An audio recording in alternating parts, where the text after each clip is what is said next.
Okay, in this video we're going to discuss unit placed smoke, which is similar to some of the other things we've discussed like wire or improved positions, and that you're going to take and get your unit placed smoke from your scenario. So your scenario that you're playing will tell you which units are capable and how much smoke you have to use during the scenario that you're playing.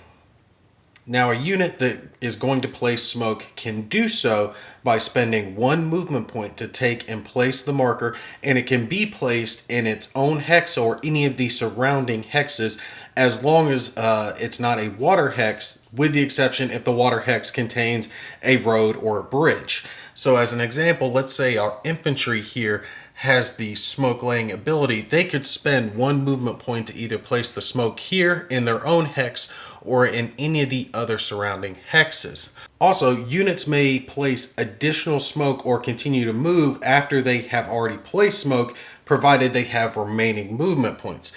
So let's say our infantry here placed smoke here by spending one movement point. They could either continue to move or they could lay more smoke down by spending another movement point to continue to block it off. As usual, a disrupted unit can't take and place smoke. Now, smoke itself is considered blocking terrain, so it'll block line of sight through it, but you can fire at a unit that is in smoke.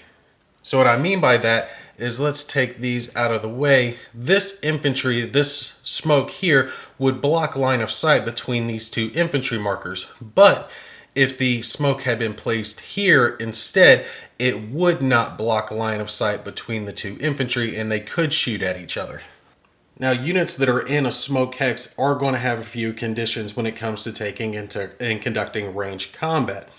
For an example, if the Russian infantry here wanted to fire at the German infantry after they had placed their smoke down in this hex, the Russian infantry would have to add 1 to their to hit number to hit the German infantry. So their to hit number being a 5, naturally they would need a 6 instead.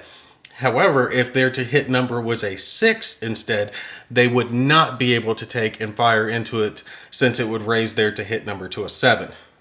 Units located in the hex with smoke are going to have the reverse applied to them as well, in that if they're in the smoke hex and they're wanting to fire out, they are also going to have to add 1 to their to hit number as well, and a to hit number of 6 can't be raised to a 7 to take and perform an attack.